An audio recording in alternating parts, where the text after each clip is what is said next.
আসসালামু আলাইকুম। আমি সৈয়দ মোহাম্মদ মোফাজ্জল, সিভিল ইঞ্জিনিয়ারিং 2.0 পক্ষ থেকে আপনাদের সকলকে আমি স্বাগত জানাচ্ছি। তো আজকে আপনারা যে ভিডিওটি দেখতে পাচ্ছেন এটা হচ্ছে আমাদের ছাদ ঢালাই এর সময়ে যে আমরা ব্রিক্স চিপসগুলো ইউজ করি, ওই ব্রিক্স চিপস মেকিং যে প্রসেস, এই প্রসেসটা নিয়ে আজকে এই ভিডিওটি। এটি হচ্ছে আমরা প্রথমত যেই ইটগুলো আপনারা দেখতে পাচ্ছেন, এই ইটগুলো আমরা ভালো মানের পিকেট যে ইটগুলো আছে, এই ইটগুলো আমরা কিনে নিয়ে আসি ইসের থেকে, ইটের ভাটা থেকে অথবা ইট খোলা থেকে।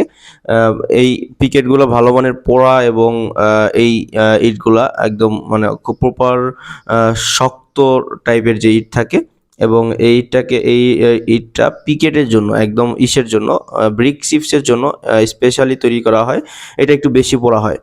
তো এই যে ইটগুলো দেখতে পাচ্ছেন, এই ইটগুলো আমরা ইসে থেকে নিয়ে একদম খোলা থেকে এই ব্রিক চিপের জন্যই আলাদা করে আমরা নিয়ে আসছি। এর পরবর্তীতে এটা আমরা যে ব্রিক চিপস মেকিং যে মেশিনটা আছে 3/4 ডাউন সাইজের যে ব্রিক চিপস তৈরি হবে, এই মেশিন দিয়ে আমরা এই ব্রিক্সগুলো ভেঙে ব্রিক চিপস তৈরি করি। তো এটা দেখতে পাচ্ছেন যে আমাদের এখানে যেই উপর দিয়ে আমরা এখানে আমাদের লেবাররা করছে, ইটগুলো উপরে মেশিনের উপরে দিচ্ছে এবং আস্তে আস্তে এটা প্রোডাকশন হিসাবে 3/4 ডাউন যে ইয়াটা আছে, ব্রিক চিপসগুলো আছে, এই ব্রিক চিপস আমাদের প্রোডাকশন হচ্ছে। তো এইখানে আরেকটা বিষয় হচ্ছে, এখানে কাটারের উপরে ডিপেন্ড করে সাইজটা। আমরা যখন 3/4 ডাউন চাবো তখন আমরা এই ধরনের কাটার ইউজ করব, এবং যখন 3/4 আপ চাবো অথবা যে কোনো সাইজ চাবো আমরা সেই সাইজের কাটার ইউজ করলে আমাদের এই ব্রিক চিপসের সাইজটা ওই ধরনের হয়ে যাবে।